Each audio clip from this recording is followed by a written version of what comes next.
O pessoal fica um pouco escandalizado, mas eu tenho a impressão de que Israel é um dos povos mais híbridos da antiguidade. Um dos que mais assimilou e mais recebeu elementos culturais de outros povos.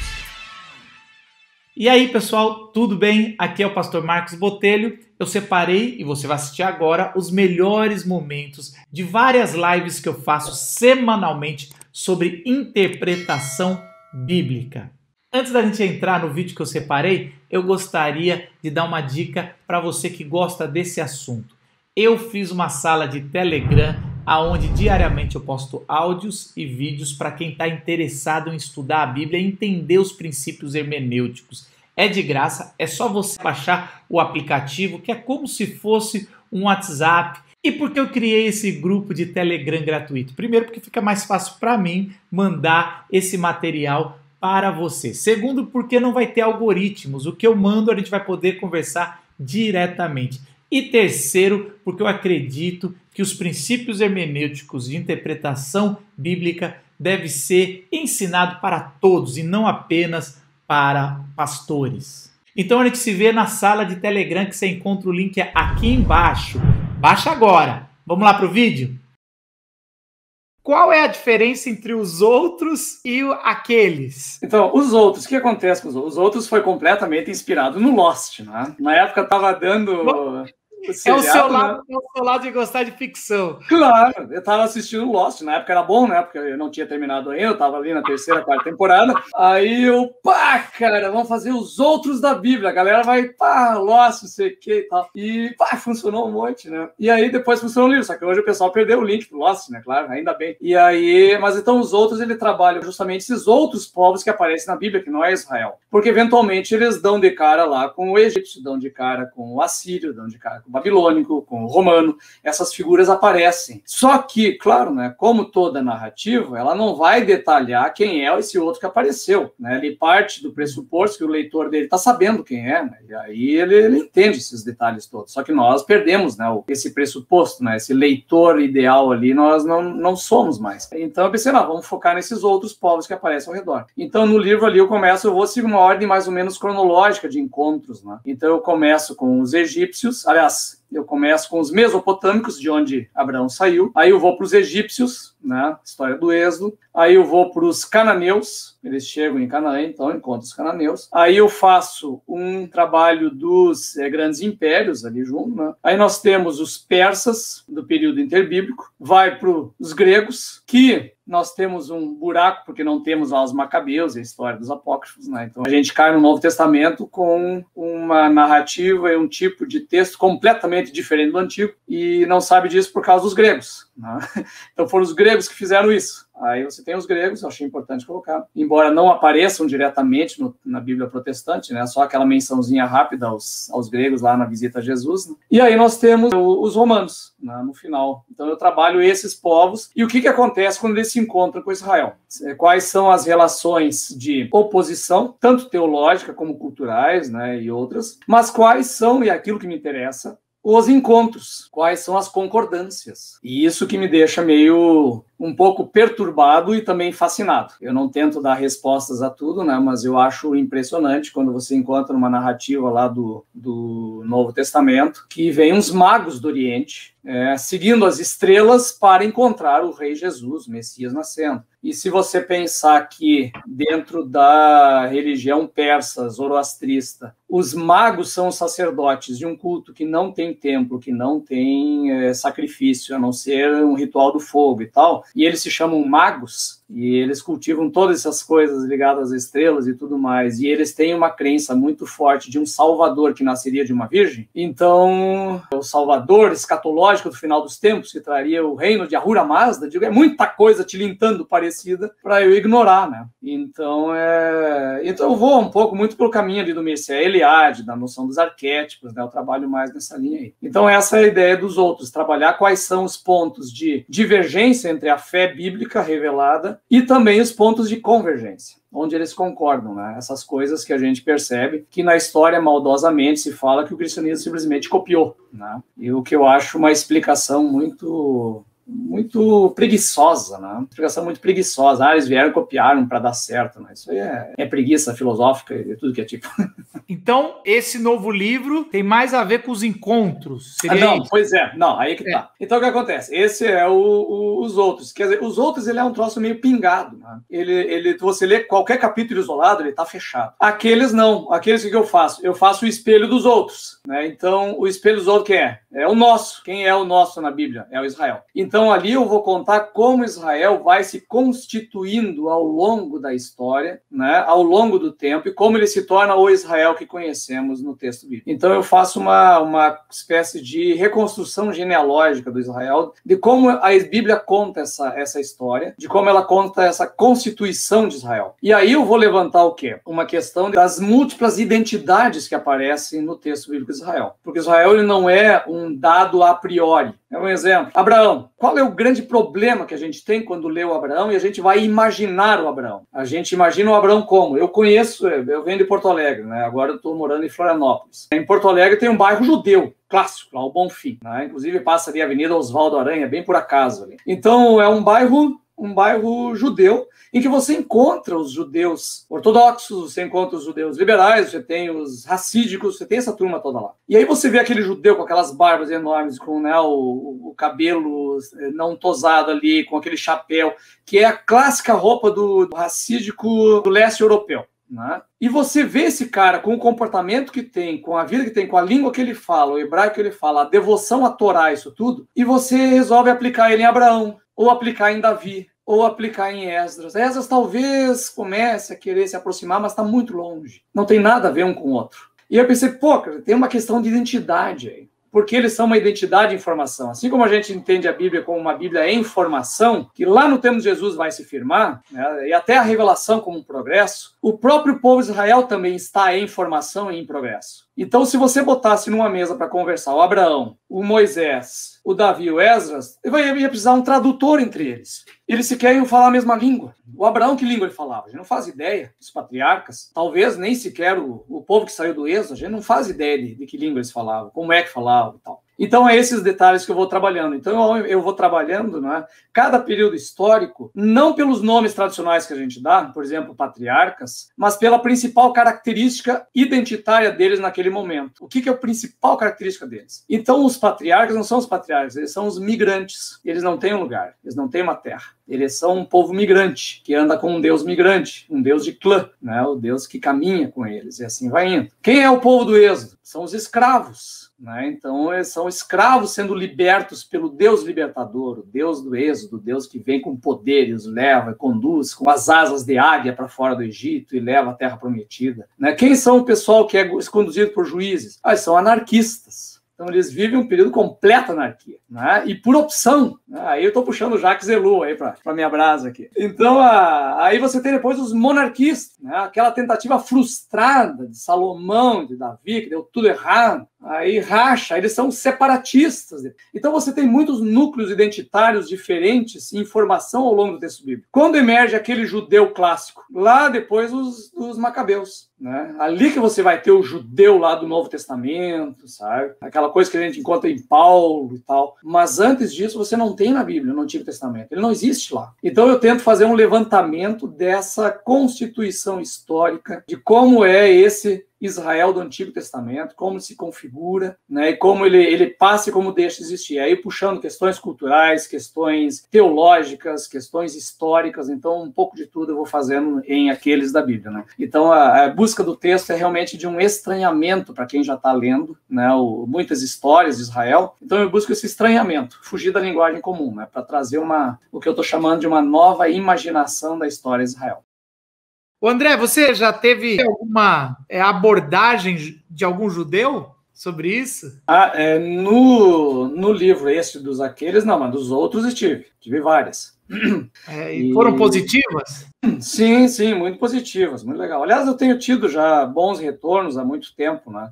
Eu já tive contatos de rabinos que queriam fazer uma publicação do material da Hagnus lá, né, da série Construir, do Tabernáculo principalmente. Eles queriam fazer esse material para a comunidade judaica. E a única coisa que mudariam ali seria os nomes, né? A gente escreve Moisés, escreve Moshe, Abraão, Avram, essas coisas assim, né? Porque o resto do conteúdo eles acharam completamente condizente com o que eles entendem como a leitura lá do Levítico, do Êxodo e tal, né? Então isso me deixou satisfeito, né? Porque eu achei que foi suficientemente neutro, né? Até porque, principalmente ali no caso do Tabernáculo e outros, eu não gosto muito dessas interpretações muito forçadas, sabe? De ver Cristo na cor dourada do não sei do que, sabe? Eu não gosto muito dessa linha, eu vou mais pela estética mesmo. Então eu acho que ali é mais legal, eu acho que tem mais a ver com a questão do deslumbramento, né, da relação com a arte, com Deus, do que esses elementos tão... que aí já não é nem simbólico mais, né? Aí já é alegórico, né? Isso. Então, Francis Schaeffer vai muito por esse lado da estética também. Eu acho muito, muito bacana. Então, foi muito legal o positivo dos judeus, né? E agora eu tô com a minha dúvida dos aqueles, né? Não, isso que eu ia falar. Eu acho que esse aí... Esse já é outra questão. Ruído. Esse vai dar algum ruído, mas eu tentei fazer, por quê? Eu estou envolvendo o Novo Testamento também. Eu vou até o final da história deles, lá na destruição da Revolução de Bar Kokhba em 135. Eu vou até ali, né? Isso é outra coisa, né? Que geralmente as nossas histórias do Israel Antigo, a gente para na história de Cristo, a ascensão de Cristo e terminou, né? E aí, não, eu estou levantando todas as revoluções messiânicas que teve ali no período, o que aconteceu com Israel e os outros e tal. Então, ali eu tento, claro, eu estou colocando uma posição cristã, apresentando a história de Cristo lá no último capítulo e tal, né? E tudo o que significou com Israel e a própria rejeição da maioria de Israel ao Cristo. E aí, as novas identidades que emergem daí. Porque nós temos o quê? Nós temos a identidade dos judeus, outras juntos ali, né? Judeus, tem samaritano, tem tipos de judaísmos diferentes. É uma confusão que temos no Novo Testamento, né? Você sabe disso. Então, mas fora isso, daí emerge mais o quê? Emergem os nazarenos, que são os judeus convertidos ao Messias Jesus, né? E emergem os cristãos daí, que são o quê? Que são os gentios que creem no Jesus judeu, né, no Messias judeu. Então você tem identidades novas emergindo e eu tento ressaltar isso no livro, dizendo por esses nomes, né? Então tem os nazarenos e tem os cristãos, né? Então tentar causar esse estranhamento. E lá no final, claro, tem uma posição, porque aí eu faço um resuminho da história do que acontece com Israel depois da queda até né, do judaísmo, um resumão assim bem grosso do judaísmo e um resumão bem grosso do cristianismo, porque são as duas grandes famílias que emergem da história bíblica. E aí, no final, claro, tem que dizer da minha posição, que sou cristão, etc, né? Mas que envolve uma questão daí de diálogo religioso. Aí, sim, Miroslav Volf entra na história ali com uma palhinha no final, mas eu tentei, assim, o máximo possível ser justo com o judaísmo e com os judeus. E essa que foi a grande dificuldade da escrita final do livro, né? Eu apresento todo esse capítulo como que é o testemunho dos judeus que se converteram e encontraram Jesus como Messias. E aí tem os judeus que não aceitaram isso. E ali eu tentei ser o mais possível... Imparcial? Imparcial seria a boa palavra, né? É imparcial nesse sentido. Mas é claro, eu sou cristão e eu creio que Jesus é o Messias e que os negaram estão enganados, é claro, né? Mas eu tenho que ser honesto de dizer onde está a dificuldade deles aceitarem. E o fato deles não terem aceitado. E que existe uma razão para isso. E eu tento ser claro no livro disso. Por isso que eu até comentei com o pessoal, o Israel mesmo, eu disse, olha, cara, eu quero que um judeu que não é messiânico, um judeu mesmo, do judaísmo, que ele possa ler o meu livro e terminar satisfeito de que eu fui honesto com o Israel do passado dele e com o Israel do presente dele. Isso eu acho fundamental. Então, a minha preocupação dessa deles sentirem essa honestidade. Se eu vou conseguir com todos, eu não sei, né? Aí já é outra história. Eu queria até mostrar aqui, eu comprei esse livro chamado Sábios Fariseus. E é de um judeu que vai defender... Eu faço no livro, no meu livro eu faço a defesa dos fariseus. Então, ele vai defender, é da Loyola. E aí, cara, eu adorei ler esse livro, assim, Porque você aprende muito, gente. É legal. Claro. É lógico, ele vai colocar a culpa em Mateus, que foi escrever depois da queda do templo, ficou bravo porque foi expulso, foi acusado disso, e aí colocou... Porque ele levanta um ponto que eu achei interessante. Não é a nossa discussão, mas eu acho muito interessante. Ele põe assim, por que Jesus, nas narrativas, não tem muito problema com os saduceus e tem com os fariseus? Sendo que, teologicamente, é muito mais próximo os fariseus do que os saduceus. Claro. É interessante. Ele resolve essa questão, não é o jeito que eu resolvo, mas ele resolve porque, na verdade, quando Mateus escreveu, nem existia mais saduceu, porque morreram na invasão de 70. Sim.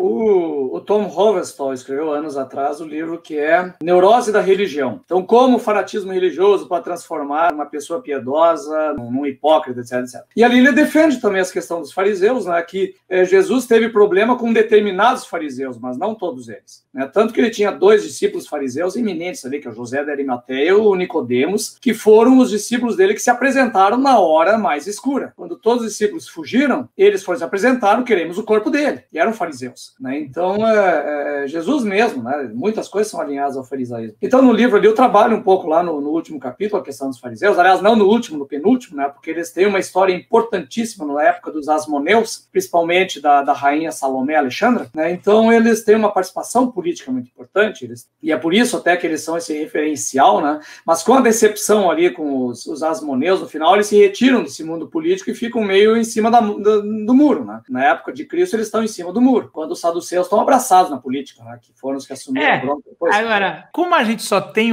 a foto do retrato ali, principalmente nos evangelhos, aquela parte, é muito, muito fácil a gente achar. Então eu faço uma defesa dos fariseus e até eu tenho um momento lá na conclusão que eu paro e boto um parágrafo inteiro assim, e digo, olha, por favor, não usem mais o termo fariseu como sinônimo de hipócrita. Não usem isso. Isso é extremamente ofensivo para a comunidade judaica, principalmente para o rabinato, porque muitos rabinos acreditam que eles são os descendentes intelectuais do movimento farisaico do tempo do Novo Testamento. Né? E muitos historiadores acham que sim, outros acham que não. Estava lendo esses dias o Goldman, né? Ele trabalha uma história do judaísmo, e aí ele defende que o farisaísmo é um defensor da tradição oral da Torá, que não estava escrita então, e que os que fizeram, que deram origem ao rabinato foram os sábios, né, que já estavam trabalhando com mais próximos do texto escrito em si, e que o fariseu seria uma espécie de antitexto, né, que seria defensor da tradição oral, que vai se fundir mais tarde com a Mishnah no século II. Né? Ali em diante vai acontecer uma fusão desses movimentos aí, mas ele defende uma separação. Mas a grande parte dos historiadores acham que o movimento farisaico ele deu origem ao movimento, né, do rabinato, né, que é hoje o judaísmo, né, o judaísmo hoje é rabínico. Né?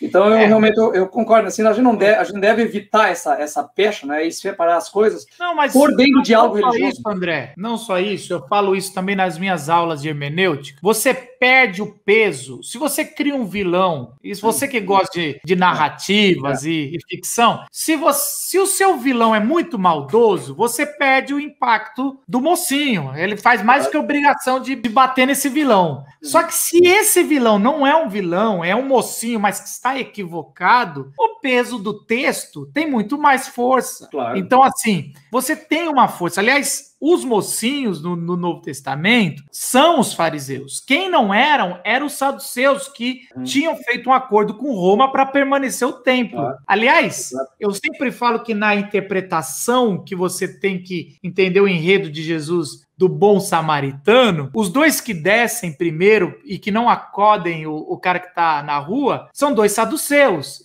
É porque é um levita e é um sacerdote. Na cabeça do fariseu que fez a pergunta para Jesus, quem é o meu próximo, ele está na expectativa. É lógico, esses 2 são traidores da fé pura. Quem vai ser a terceira pessoa que vai ajudar e não está preocupada se vai perder a purificação e vai pegar na pessoa morta ou quase morta, é o fariseu. E aí Jesus inverte a parada, porque vai para uma figura muito mais odiada dos fariseus, que eram os samaritanos. Então, assim, você perde o peso se você já coloca o fariseu como o vilão. Então, isso já é uma grande sacada da nossa live, eu gosto sempre de bater o sino, porque tudo tem a ver aonde você coloca na história, né? Claro. Os vilões. A gente já tem essa cabeça formatada entre mocinhos e vilões, né? Mas a gente perde algumas coisas também quando você pega um Paulo, por exemplo, usando a defesa de si mesmo e da qualidade da sua teologia, se declarando fariseu, né? Então a gente perde isso. Olha, eu sou fariseu, me respeitem, sabe? Olha da comunidade que eu debati, né? Então ele usa esses recursos, a gente tem que prestar atenção nisso. Já que a gente já está nesse tema, uma das outras coisas que eu estava lendo desse rabino aqui é que era muito comum, quando você vai ler ao longo do que foi os fariseus, você tem aí mais de um século de farisaísmo, você tem 2 séculos, 3. Então você tem um tempo bom para entender os costumes. E um dos costumes entre os fariseus é o tempo todo fazer tipo uma prova surpresa oral. Então, se você é um homem de Deus, eu quero que você responda tal coisa. Só que quando a gente lê eles fazendo isso para Jesus, a gente pensa que é ofensivo. Porque, olha lá, tem uma pegadinha, quer derrubar o nosso mestre. Porque várias vezes o texto está assim, querendo provar Jesus, os fariseus perguntam. Só que isso era comum entre eles. Eles querem saber, eu quero provar para ver se você está realmente zeloso. Porque se você se diz um rabino ou um fariseu, você tem que ser zeloso. Então, isso também, a gente de novo já coloca, mas isso é um costume entre os fariseus daquela época. Essa coisa da comunidade do debate, né? E isso é uma das questões que eu trago, inclusive, de uma espécie de, digamos, quase que uma assimilação grega, sabe? Alguns autores trabalham isso, né? Essa coisa do discípulo, do mestre cercado de discípulos, isso vem do mundo da filosofia, né? Que é muito típico lá dos gregos. E esse período de helenização da Judéia ali, ele acabou, de certa maneira, trazendo também um bocado desse elemento grego para dentro, para a gente ver que não é tudo uma questão de rejeição, né? O movimento dos macabeus rejeitou um monte de coisa, mas assimilou várias outras do grego. Bom, isso é um papo para a gente ter do outro livro, porque até muito não, mas eu trabalho nisso também, no Aqueles, né? Como eu trabalho ele como essa jornada de Israel no meio dos povos, as coisas que eles vão recebendo vai sendo mencionada, né? Porque um dos problemas do Novo Testamento é que a gente está num contexto que quem manda é Roma, com latim, tudo. Só que quem comanda a cultura ainda é os gregos. Então, isso confunde muito para quem está lendo. Os textos estão sendo escritos no grego do povo. Então, Roma manda, mas quem manda mesmo é quem implementou a cultura e deixou, né? São esses casos de quando o conquistador é conquistado por quem ele venceu, né? Os romanos é um clássico caso desses, né? Eles foram lá, invadiram a Grécia, tomaram a Grécia, mas a cultura grega os engoliu, porque ela era uma coisa fabulosa. Aconteceu a mesma coisa com os hicsos, quando, né, emergiram lá no Egito e se tornaram faraós, né, com nomes egípcios e tudo mais, né? Então, essas culturas monumentais, isso aí é o que acontece, né? Os persas também invadiram lá a Mesopotâmia e engoliram a Mesopotâmia, viraram Mesopotâmia. O Osborne, eu acho que foi o Osborne que escreveu Hermenêutica Espiral, ele vai falar o seguinte, que nós não podemos usar a arqueologia só quando nos convém. Porque os crentes, estou falando agora dos crentes pastor, normal, eu, da vida, os crentes mediano, a gente pega quando sai alguma coisa que comprova, principalmente, o jeito mais conservador, a gente olha lá. Quando sai outras coisas, que fala que não tem muro nenhum, não tem como ter tido, a gente deixa. Aí eu entro nessa pergunta, qual é a importância da arqueologia na leitura bíblica?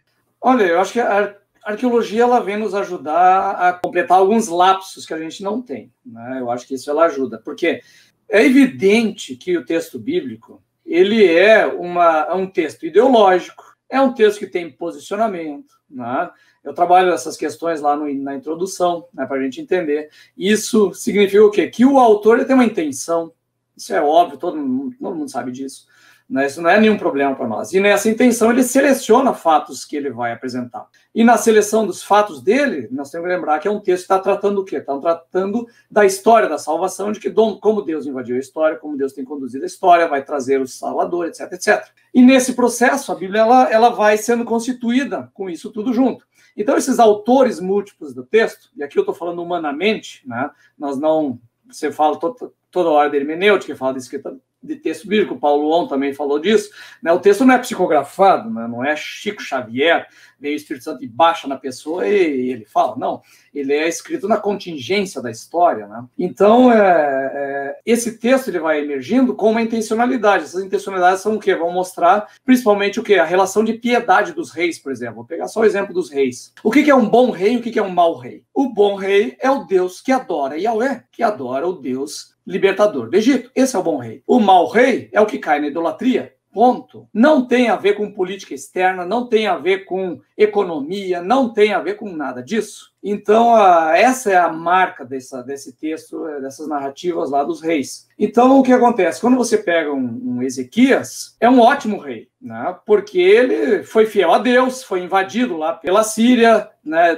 Só que o que acontece? Se olhar da ótica da história e se fosse um jornalista moderno analisar os fatos, ia dizer assim, mas o que é isso? Que rei é esse que deixa a religião predominar sobre os interesses da nação e entrega a nação para um inimigo poderosíssimo, né, como se fosse, sei lá, né, o Uruguai contra os Estados Unidos. E aí, ele, ao invés de se entregar para os Estados Unidos, ele resolve fazer guerra contra os Estados Unidos, acreditando que Deus vai libertar ele. Mas que absurdo é esse? Aí vem os Estados Unidos, invade, toma o Uruguai, toma tudo e escapa a Montevidéu. Aí o autor que liu, né, ele elogia, né, o presidente do Uruguai porque ele foi fiel a Deus e salvou Montevidéu. Isso aí é o que aconteceu lá com Judá e Jerusalém com Ezequias. Os antecessores e predecessores, o Acaz e o Manassés, foram os que se aliaram à Síria, entraram para o mercado internacional e enriqueceram a nação de Judá como vassalo da Síria. Só que o autor do texto bíblico não está nem aí para isso. Não está nem aí para isso. Ele está preocupado com o quê? Com a idolatria assíria que entrou em Manassés e em Acaz lá em Jerusalém. E aí nós lemos o texto e olha, o bom rei é o qual? Mas economicamente e dos outros fatores que os historiadores consideram, os grandes reis foram Acaz e Manassés, não Ezequias. Então, o que eu quero dizer com isso? A arqueologia nos ajuda, às vezes, a entender esses detalhes. Quando a gente fala da majestade do reino de Davi, o que a arqueologia nos ajuda? Ela nos ajuda a perceber que no tempo de Davi não tem construção estatal ou obra civil. As casas são o mesmo sistema dos juízes, pequenas casinhas construídas em círculos, com as casas voltadas para dentro, e a parte de trás das casas faz a murada. Toda Judá é assim, todo Israel é assim. Então, a grande dimensão do Império de Davi nós temos que botar dentro de uma perspectiva mais realista. O que é a grandiosidade para nós? E o que é a grandiosidade para eles? Talvez alguma coisa tenha que mudar do que nós entendemos do texto bíblico. Talvez o que eles falem de grandioso não é o que nós entendemos como grandioso. Além disso, André, é interessante também uma coisa que o Mazakorati falou no último encontro que a gente teve 2 semanas atrás. Ele falou, é importante a gente entender o que o autor quis dizer e não tirar a conclusão do texto de acordo com o fato. E ele não nega o fato, é lógico. Então, de novo, o fato é, o Jerusalém ali de Davi não era lá grandes coisas, mas talvez o autor ele quis mostrar que ainda era o ápice do que se vivia em Israel. E é isso mesmo, é o que você falou, a fidelidade de Deus é o que mostra um bom rei. E aí, quando você entende isso, você vai na história e vê que os bons reis não necessariamente foram tão prósperos, ou não foram militarmente tão bons. Aí você vai parar com essas bobeiras de querer escrever livro de autoajuda baseado ou em Jesus como mestre, ou em Israel. O rei mais elogiado, tirando Davi, né, é Josias. Josias é o cara que faz a reforma religiosa, né, tenta trazer Israel de volta para o culto, não sei o que, não sei o que. O final dele é ridículo, né? O Egito está passando para enfrentar a Síria, ele se bota na frente aqui, tu não vai passar. Tipo o Senhor dos Anéis lá, né? Não vai passar, e pá, pronto. Né? O cara morreu na luta contra o faraó, porque numa peleia que não tinha nada a ver, sabe? Uma imbecilidade estratégica, uma coisa ridícula, né? Então você vê essas coisas, né? A própria narrativa, quando você pensa assim, ó, por isso que eu falo muito da questão da imaginação, tem que imaginar de novo, porque a gente está impregnado de filmes, de ilustrações e tal. Você pega o Êxodo, por exemplo, o pessoal entrando em Canaã, pessoal armado de escudo, de espada e tal. Cara, da onde que um bando de escravos saindo do Egito vai estar com um escudo de metal, com espada, não sei o quê? Tu chega na época do Saul, você descobre que eles têm 2 espadas em Israel inteiro, e você vai imaginar que numa saída do êxodo, escravos chegando depois de 40 no deserto, eles vão ter armamento militar para entrar em Canaã, sabe? Aí você vai lendo os textos bíblicos e vê esse povo todo aterrorizado de ver as muralhas e os gigantes lá de Canaã, Aí você fica pensando toda essa coisa literal, sabe? Ah, é porque eles tinham muralhas gigantescas e que era João e o pé de feijão, sabe? O lado do gigante que eles têm que enfrentar. Gente, a altura média do hebreu, do judeu na antiguidade era 1,65 m, sabe? Um monte de escravo desnutrindo no deserto, chegando lá nessas condições, só se Deus derrubasse as muralhas. E não precisava ser umas grandes muralhas. Tinham muralhas realmente razoáveis, né? Boas lá em Canaã. Mas não eram as muralhas de Nínive, por exemplo. Não era a potência de Babilônia, né? Então, eles tinham algo a enfrentar, mas dentro da condição deles, de uns nanico desnutrido e desarmado. E é isso que tem que se ler em Josué. E colocado nessa forma, André, aí dá para entender por que não se acha essas muralhas na arqueologia. Porque não era mais uma visão do povo que estava desnutrido, que era gigante, era só Deus mesmo, eles têm razão. Nós nos vimos como gafanhotos diante deles. Aí você pega um Saul, né, que é uma cabeça mais alto que todo o povo. Aí eu pensei, 2 metros e pouco. Esse cara tinha 1,80 m, cara. Entendeu? Eu era mais alto do que Saul, fiquei feliz. Como diria Rubem Alves, todo ponto de vista é a vista de um ponto. Claro. E não tá errado da pessoa falar, ó, isso aqui é o ponto de vista deles, e é mesmo, são gigantes. Claro. Mas aí tá claro. Explica, então, esse novo termo que você fala da nova imaginação? Isso. E é por isso que eu tento fugir dos termos clássicos, né? Por exemplo, você fala, o sistema dos juízes. Não é sistema aquilo é uma ausência de sistema. Ele não tem sistema nenhum, né? Até o próprio o Jacques Ellul, no livro Cristianismo e Anarquia, né? Anarquia ou Cristianismo, não lembro. Ele defende isso, que o período dos juízes é intencionalmente de anarquia. Eles são anárquicos, né? Porque nenhum homem governa sobre eles. O que acontece? Eles têm ali um ciclo de repetição, né? Que é o quê? É eles vivendo na bênção ou na maldição. Quando eles desobedecem à lei, eles caem na maldição, que é perdem a bênção de Deus. E aí começa a opressão dos inimigos. Aí, quando eles voltam a Deus, clamam a Deus, o que Deus faz? Envia um libertador. Veio o quê? Um líder carismático. Emerge um líder carismático que os junta para a batalha e vão para lá. Agora, falando um pouco sobre juízes, é interessante que quando eles pedem a monarquia, eles pedem não para ter organização, porque o pessoal hoje está tão acostumado com poder e a estrutura estatal, tudo, que fala, não, eles querem... Não, ali eles estão querendo, igual os povos idólatras, porque não confiam em Deus, literalmente. Então, em vez de eles aprenderem no período de anarquia, no sentido... Pelo menos o que eu estou entendendo é aquela anarquia dizendo assim, nós sabemos já quem é Deus, o que ele quer para nós. Exato. É isso, ninguém precisa comandar, e a gente vai viver a regra básica aqui, que é de respeitar o próximo, já tinha as leis dos estrangeiros, então já tinha tudo ali, cidades refúgios, tudo mais. Então é interessante como não é essa anarquia de viver sem comando de Deus, é só sob o comando das estatais, né, do Estado, né?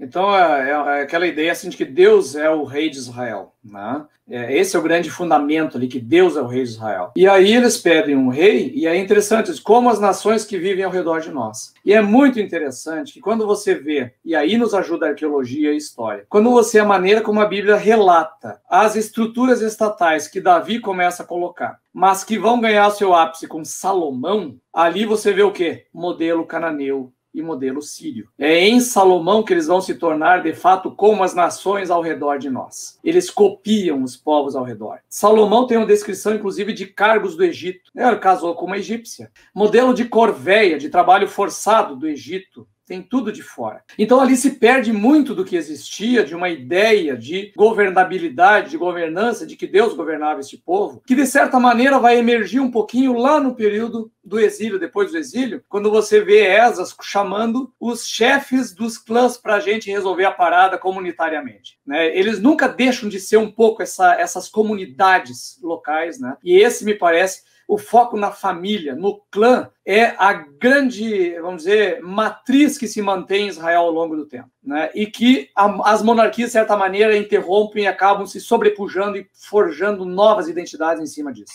né? Então, isso vai ser a base da comunidade, vai ser a base da casa, da sinagoga e da igreja cristã. O que você está me dizendo é que a monarquia é a globalização das tribos de Israel? Mais ou menos isso. Eu não uso esse termo no livro, né? Não uso, mas Não, eu tô trazendo para o pessoal entender. Hoje se fala muito que a globalização está acabando com as culturas locais, né?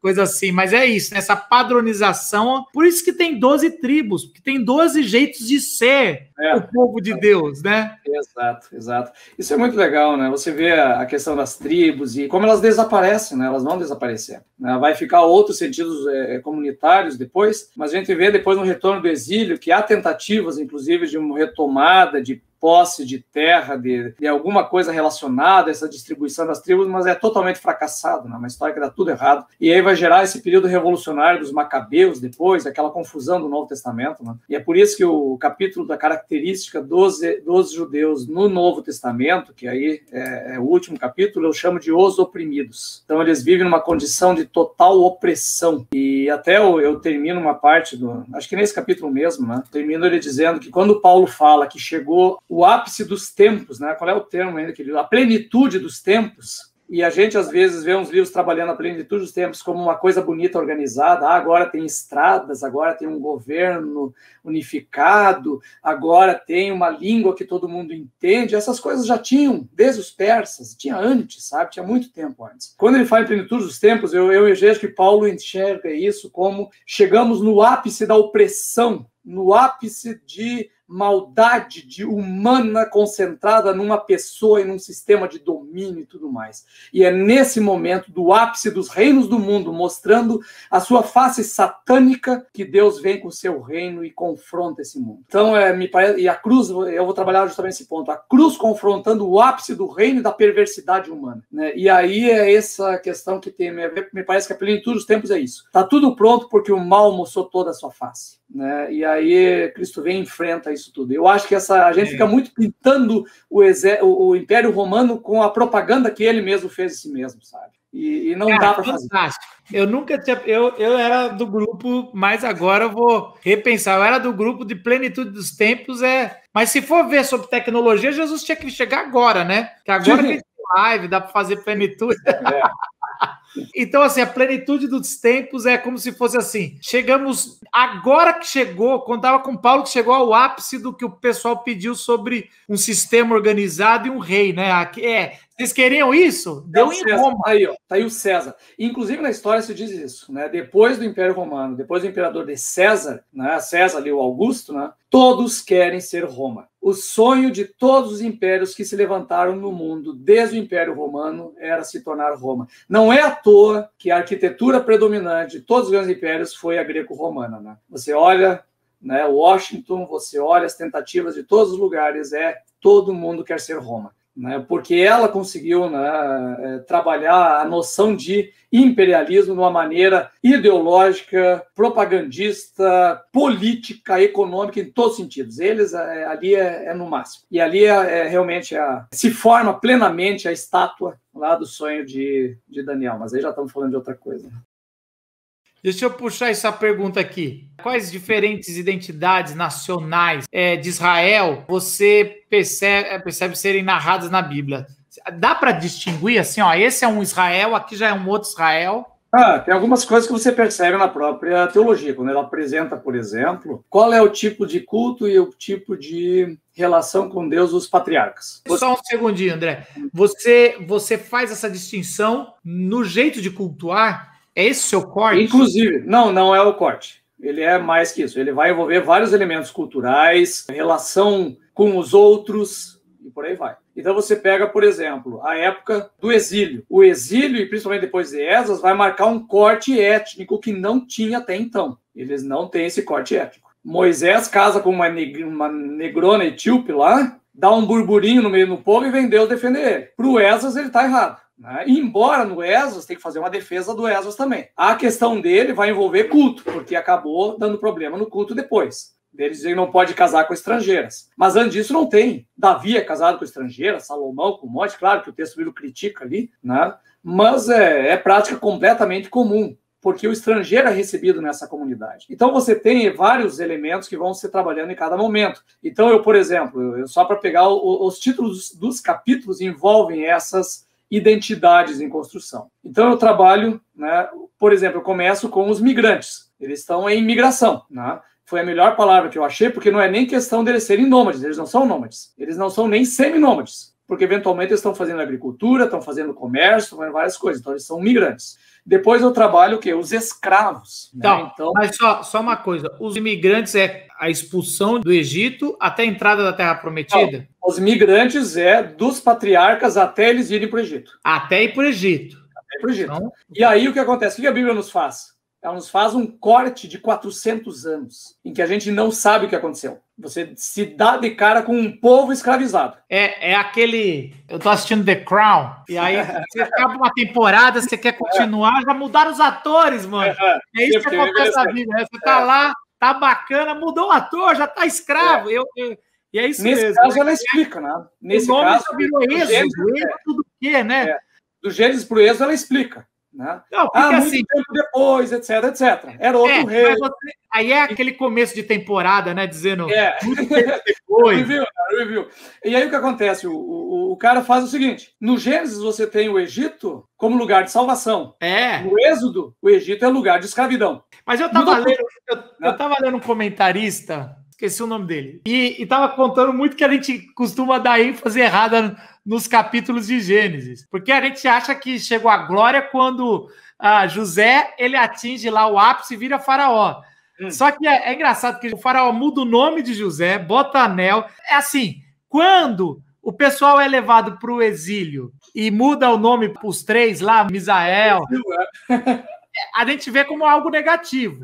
Só que como a gente tem o roteiro de Hollywood que quando você ganha o dinheiro, quando você... Aí é o seu sucesso, a gente começa a dar a ênfase no Gênesis ali. E a ênfase de Gênesis é José sendo trazido de novo, a carcaça, ele dando os nomes dos filhos de hebreus, e a carcaça dele, os ossos dele voltando para promessa. Só que se você não entender isso, você está achando que a glória é o Egito. E aí, quando chega a segunda temporada da história de Israel, mudou. O que eu acho legal é o seguinte: nos cursos é legal de ir trabalhando esse pessoal, né? Assim, vocês prestem atenção, quando vocês lerem o livro de Esdras, assim, não é que nem em Gênesis para Êxodo, que o autor explica que passaram 400 anos e que mudou tudo. O Esdras, do capítulo 6 para o 7, até o 6, ele contou a história de 80 anos antes. Aí o capítulo 7 ele começa, depois dessas coisas, Esdras, não sei o quê. Se tu leu, não presta o depois dessas coisas, ele acha que ele, sabe, foi em seguida. Mas não, passaram 80 anos. É interpolação de texto ou não dá para saber? Eu sei que na sua área... eu não sei, cara. Eu não quero briga com esse pessoal aí. É óbvio que juntaram tudo ali depois, mas deixa pra lá. É um só cara que escreveu, pronto. Então... Não, porque pode ser que eu não tenho problema de... Também sempre concordo que é um cara só que compilou, pelo menos. Sim, né? Sim. É isso. Mas não tem problema. Mas ali o que acontece, de fato, é que o texto ele não diz isso para nós. Não. E aí, quando você chega lá, você pensa que foi tudo mais ou menos embolado, e aí você imagina o quê? Um Israel retornando das cinzas, uma Judá retornando das cinzas. Aí você não entende o Malaquias, porque tá tudo uma draga, tá tudo errado, tá tudo ruim. Você não entende o Neemias, você não entende ninguém, porque tá passando o tempo, e aí você entende o N.T. Wright, quando ele diz o quê, né? Deus não voltou para Jerusalém. O templo tá uma droga. A vida está uma droga. O centro da religião e da fé e do estudo da Torá não é em Jerusalém, ele é na Babilônia, de onde vem o Esdras. Você conhece o canadense Rick Watts? Ele ensinava no Regent College e ele falava assim que, na verdade, nunca Israel voltou do exílio. Exato. Ele colocava isso, ele falava, não, é Jesus que está trazendo de volta o verdadeiro Israel do exílio. Ele nunca voltou. Porque o segundo templo é um templo de um acordo que o pessoal odiava Herodes. Então você tem o cara casando, já fazendo todos os erros. O rei começando o mesmo erro que aconteceu antes. O Neemias é muito engraçado. A gente pega aquele livro, né? A gente trabalhou em um podcast que quase deu problema, né? A galera ficou meio irritada com Esdras e Neemias, porque o Neemias, ele faz toda a história dele, a gente usa ele como exemplo de administração eclesiástica. E o último capítulo dele é ele dizendo, Deus, eu tentei, deu tudo errado, né? Me leva em boa conta aí, porque, né, apesar de eu ter tentado, não deu muito certo, mas vamos lá, né? Então, né, me conta isso lá no dia do meu julgamento, porque eu tentei. E a gente perde... Aliás, os outros profetas criticam Neemias e Esdras, né? Os outros profetas ali dizendo, olha, tá desde o começo, se eu não me engano é Levítico, fala, olha gente, não é com armas que se vai se ter o Israel de novo. Então você tinha lá desde o começo, quando vocês tiverem um líder, que ele não seja rico, que ele não case com estrangeira, que eles tenham a Torá como na cabeceira, que ele não ostente dinheiro. E aí vai ter a profecia de que o Messias virá num jumento. Então você tem depois Jesus puxando. Aquilo é uma crítica a pensar em construir muro antes de construir povo. Então, é porque é mais fácil pregar no começo de Esdras e a gente vai lá, não, vamos reconstruir a igreja de Jesus, mas ali mais para frente, quando ele tem todos os conflitos, ele arranca cabelo das pessoas, o cara tá mostrando um conflito que, você tá tentando, tem que resgatar, é a adoração, aí sim é uma coisa mais forte, mas você vê nem a unanimidade entre os profetas pós-exílios você tem ali, né? Até agora tentando responder a pergunta original, né? Com essa identidade a gente percebe, né? Então você vê, mesmo lá em Esdras, quando ele volta, tem identidades diferentes. O Esdras, ele convoca um Kahal Yahweh, né? Uma assembleia de Israel, que é quem? Os que voltaram do exílio. E a galera que estava lá, sabe? Essa galera que estava lá fazia 80 anos já, que voltaram do primeiro exílio de Zorobabel. Tem a turma que tinha ficado do exílio, que sobreviveu, que estava vivendo do jeito que dava por lá, que já estava misturado com os outros povos. Ali você tem já umas 3, 4 identidades em conflito quando Esdras volta, quando Neemias volta, né? Que já estão em conflito, porque dá conflito de terra ali. Porque os que voltaram, a gente sempre esquece disso. Quem foi por exílio na Babilônia eram as elites do sacerdócio, da monarquia, dos escribas, que era a galera administrativa de Jerusalém. Era essa turma que foi para lá. O povaréu, pobre, camponês, fugiu para o Egito, ficou por ali, né? O que deu? Ali já temos identidades diferentes. Você tem identidades de judeus formando comunidades no Egito que cultuam, tem um templo lá, que cultuam o Yahvé com o Yahu, né? Não lembro qual é o termo do nome que eles usam lá. Você tem diferentes identidades se formando ao longo do tempo.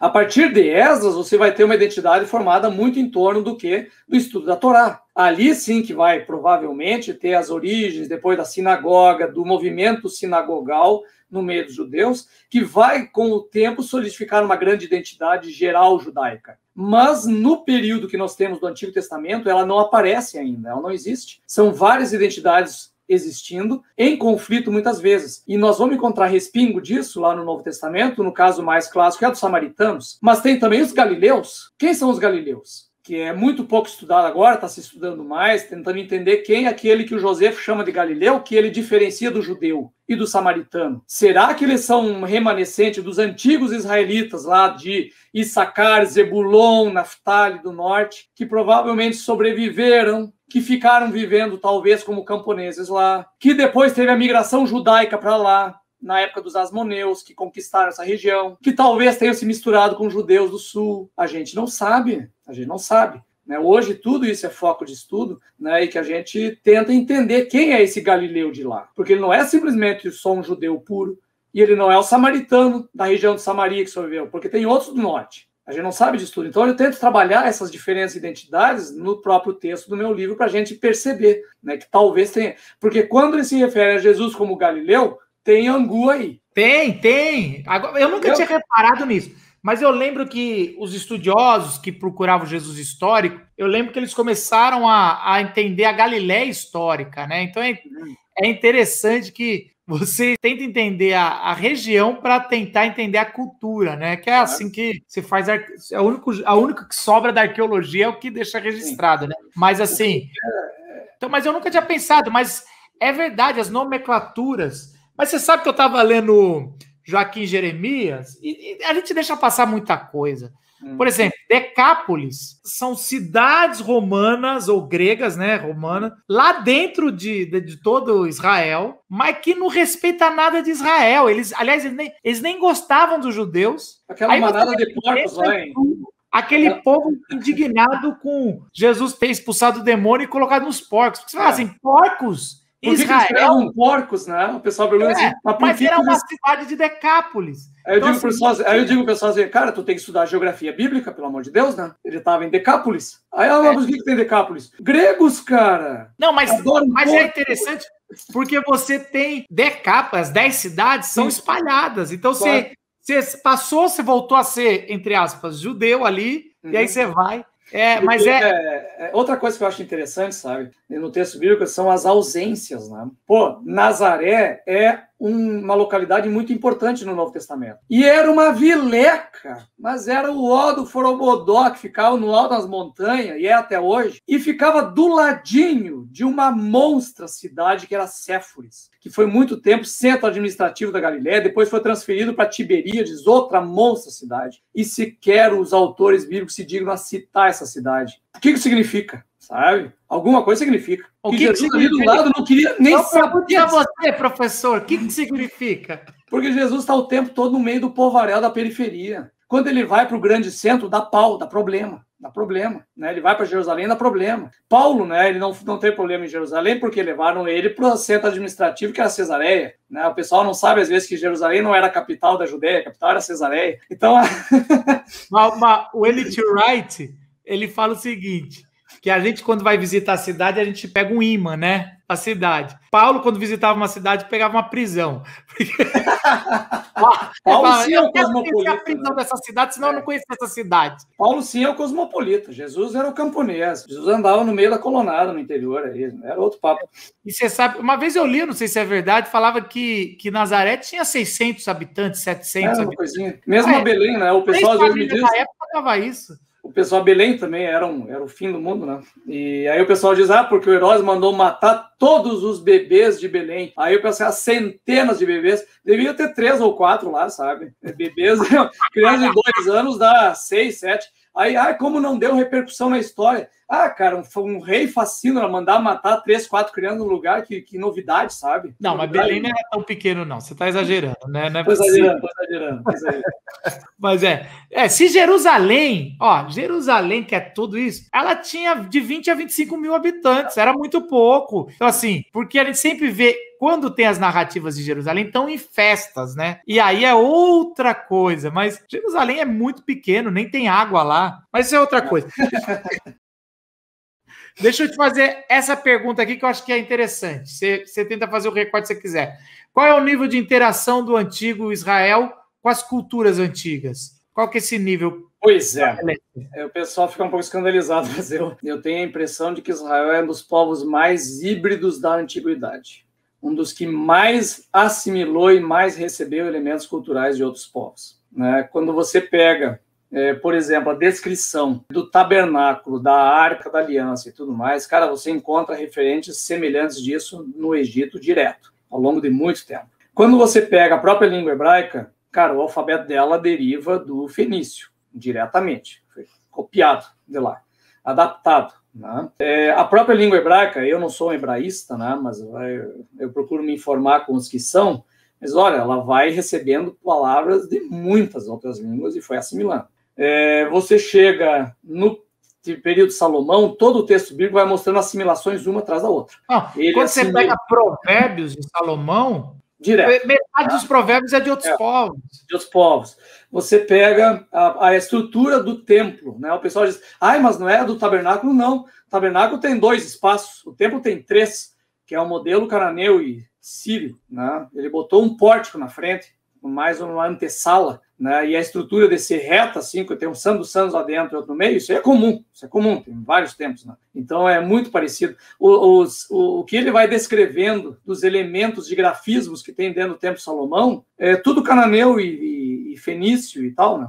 É tudo elemento fenício floral, típico. Você pega a descrição da administração, aqueles capítulos chatérrimos lá, que vai descrevendo os cargos desse ou aquilo, é tudo elemento da Síria, de Canaã e do Egito. Davi, por exemplo, pegou, quando ele conquistou as cidades cananeias lá e tomou os carros de combate, o que ele fez? Destruiu os carros de combate e já reteou os cavalos. Quer dizer, inutilizou tudo. Salomão, o que faz? Ele assimila o sistema cananeu de carros de combate, cria cavalos e passa a fazer um exército profissional ao modelo cananeu. É isso que o texto bíblico está dizendo que ele está fazendo. Ele copia o modelo cananeu de combate. Davi não.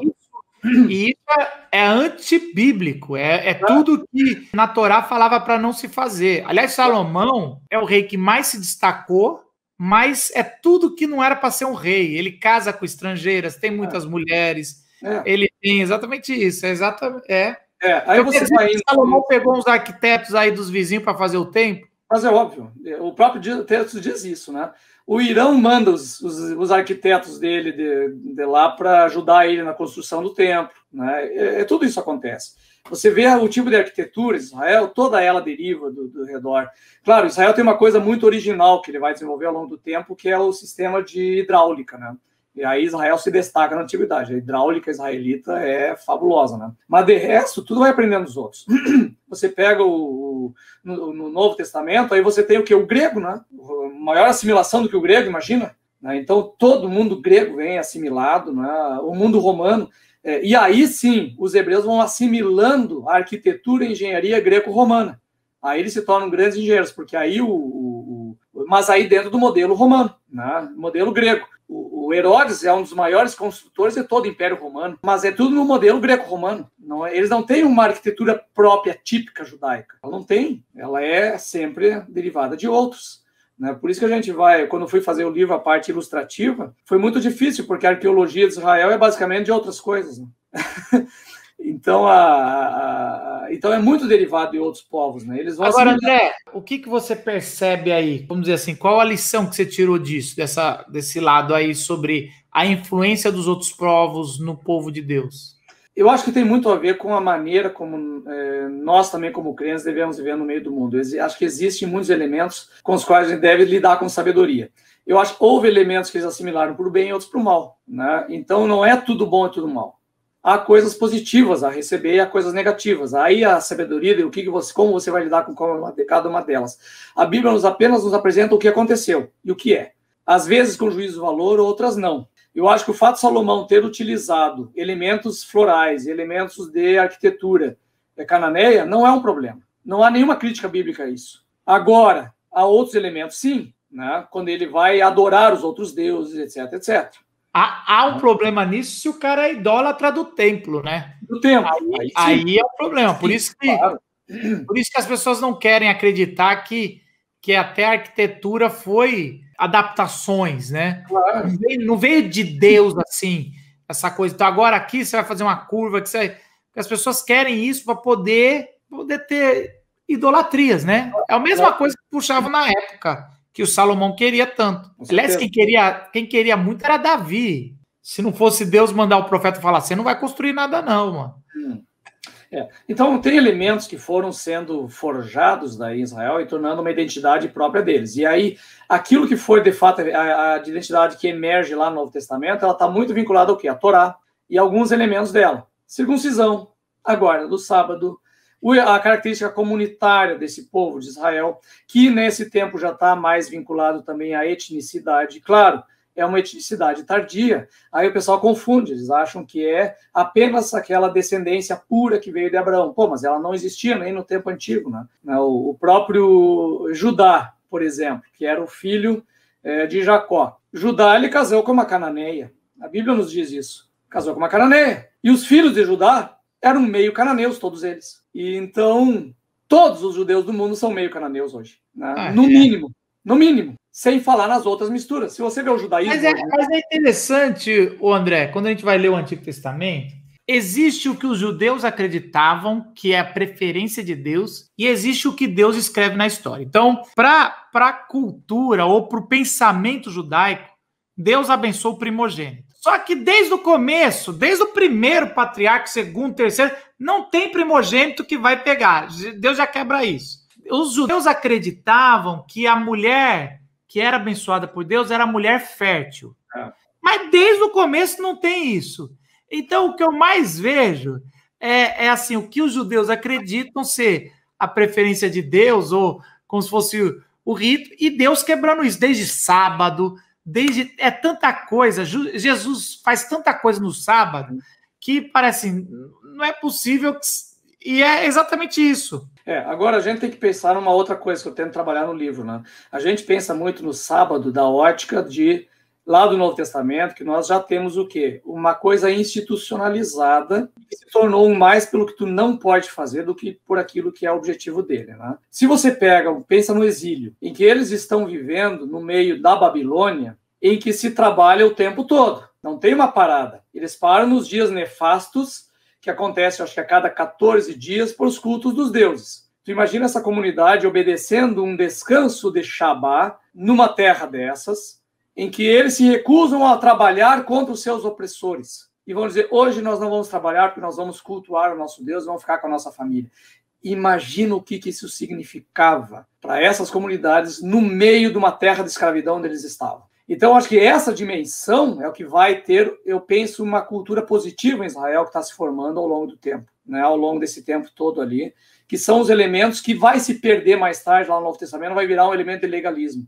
Mas esse elemento ele vai ser importante como uma comunidade que está se firmando no meio de povos que não têm esse sábado. Porque a gente acha que é natural um descanso a cada 7 dias. Os romanos tinham a cada 9 até o tempo de Augusto. Os egípcios eram 10 dias. Os babilônios eram 14. E ainda assim dependia de calendários religiosos. Não era assim uma coisa de, agora é o fim de semana.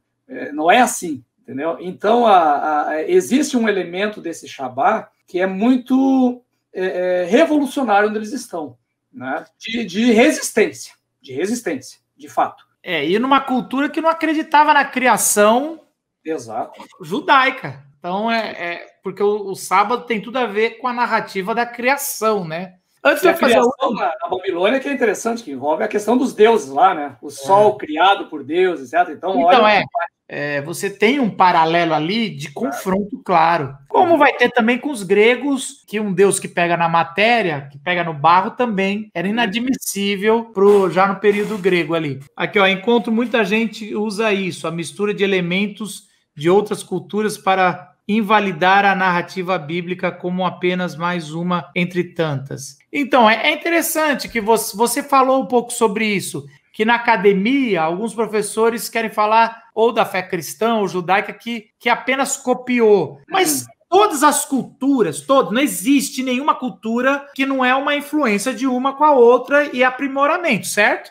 É isso. Bom, para começar, a gente tem que lembrar que a nossa fé ela tem também um aspecto racional. Ela funciona dentro de uma lógica que faz sentido. E nós, como crentes, acreditamos que essa lógica, ela vem inclusive do Logos, vem de Cristo. Né? O universo foi criado dentro de um sistema lógico, de um funcionamento, e a própria obra de Deus, ela opera dentro de um sistema lógico também, que funciona de certa maneira. E nós cremos que Deus revelou, então, algo que não era possível a nós humanos chegarmos diretamente a isso. Mas ela opera dentro dessa lógica suprema de Deus. Então. E essa mesma lógica, de certa maneira, ela está operando na própria racionalidade humana. Então, os seres humanos, as culturas humanas, de certa maneira, elas não vão conseguir chegar na revelação, porque ela é a revelação divina. Deus vai dizer, aqui está a minha presença, a minha revelação, ela vem de Deus. Mas eles operam dentro de um sistema lógico que não vai saltar totalmente fora desse sistema, daquilo que Deus vai apresentar como a verdade revelada. Então ele vai tateando no escuro, eventualmente se aproximar de algumas coisas. Então essas ideias, por exemplo, do Deus que morre e ressuscita para salvar alguém, ela existe em quase todas as religiões. Aparece. Por quê? Porque ela faz sentido para nós.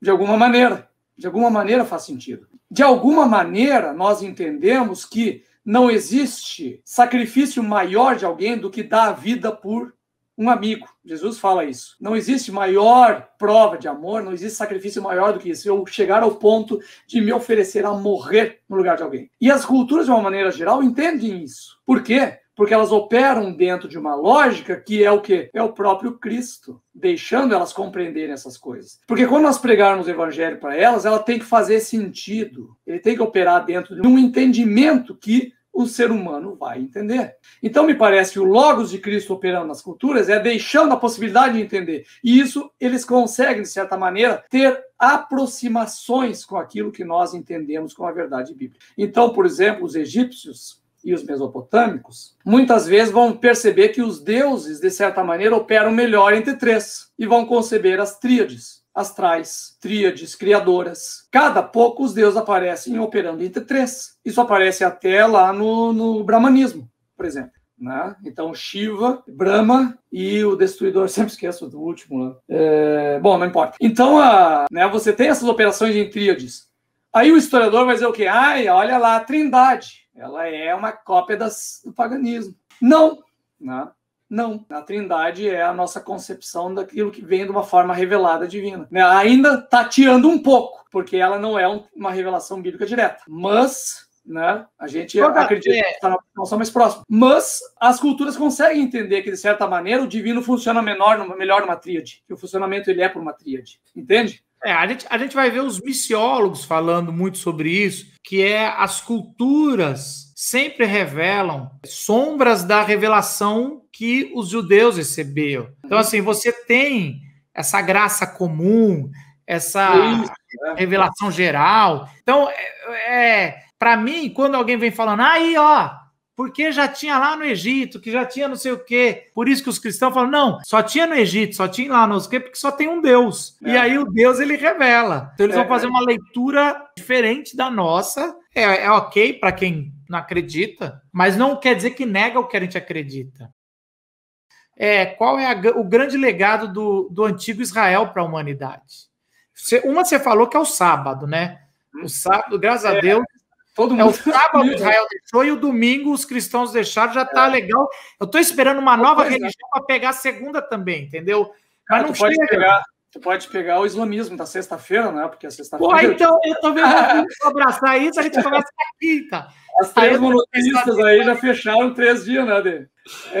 Cara, assim, ó, temos um grande legado indiscutível, se chama Bíblia Sagrada. A Bíblia é o grande legado de Israel para a humanidade, porque o Novo Testamento também é legado de Israel. A gente, né, todos os judeus, todos eles. Talvez o Lucas ali, né, o Lucas não tem um que outro aí que dava escapa, mas que foi por causa dos judeus. Né? Não, então, Lucas é gentil, não é judeu, mas ele tem um carinho, ele segue a linha ali. Então, assim, ó, a Bíblia, tanto a hebraica como a grega, são o legado de Israel para a humanidade. Eu estou lembrando aqui do livro Códigos do Northrop Frye, em que ele trabalha isso. Lá no final do livro dele, ele diz justamente isso. Israel não deixou monumentos, ele não deixou uma arquitetura, olha, meu Deus, que coisa maravilhosa para visitar. Ele não deixou nenhuma descoberta revolucionária da agricultura. Ele não deixou nenhum calendário, copiou o calendário dos mesopotâmicos. Ele não deixou, em termos daquilo que nós consideramos legado cultural, não deixou nada. Mas deixou o quê? Um livro. E esse livro mudou, né, a história da humanidade. Ele mudou, ele transformou, ele se tornou não apenas um livro sagrado, mas praticamente o condutor de toda uma literatura de ficção do mundo inteiro até hoje. Né? Então, não apenas do aspecto sagrado do livro, né, do livro principal de todo o judaísmo e de boa parte do mundo muçulmano também, e também do cristianismo, né? Esse livro, então, é o grande legado de Israel para a humanidade. Né? E ele não apenas ele foi moldado por Israel, e aí eu estou entrando já na minha tese do doutorado, como ele moldou depois o Israel, inclusive o Israel de hoje. Você sabe que eu fiz uma live com um tradutor do livro, o livro que fez a sua cultura, né? Do Vishal Mangawadi, ou Mangawadi. Você chegou a ler esse livro ou não? Não li. Ele é indiano e ele vai falar como a Bíblia fez o Ocidente. E ele nem tá indo, ele nem vai a Israel, ele vai no período, principalmente no período medieval. E aí ele vai usar um dos exemplos, como ele é indiano, ele compara, por exemplo, o budismo e o período medieval, que os dois se prendiam em mosteiros, mas pelo fato do cristianismo ter Bíblia, se desenvolveu o óculos muito mais fácil, porque você precisava das velas, o óculos, a ciência, e aí ele vai trazendo isso, é o livro dele, e é um livro que fez um burburinho aí no mundo aí, eu acho que é interessante também, é o que você falou. Eu nunca tinha pensado assim, mesmo sábado, tudo, só chegou até nós porque a Bíblia está lá registrada, né? Exato. E é algo incrível, né? Até hoje, não dá nem para comparar o livro da Bíblia com qualquer outro livro, de tanto que é produzido, de tanto que... Só nos últimos 100 anos foram tanto da população da Terra, 6 bilhões de cópias. Então, o livro é o legado aí realmente para a vida, em várias áreas, né? quando você fala que é o legado, tem várias áreas, né? Exato. Então, eu imagino para um historiador que nem você, ou qualquer historiador ateu, tem que ter passado pela Bíblia, porque foi ali que deu muito sentido, né? Eu digo, pessoal, quando eu dou meus cursos, né, eu digo, pessoal, você tem que pensar no seguinte, vocês estão acostumados a ler a Bíblia, estudando a Bíblia, e vocês estão, de certa maneira, agindo como historiadores, porque vocês estão lendo texto que é documento primário. O historiador faz isso. Ele lê textos em documentos primários, né? Ele não lê comentário em cima do primário. Vocês estão lendo o primário, então vocês já estão agindo como historiadores, né? Olha que coisa legal, né? Então, valorizar isso, né? Essa leitura da Bíblia.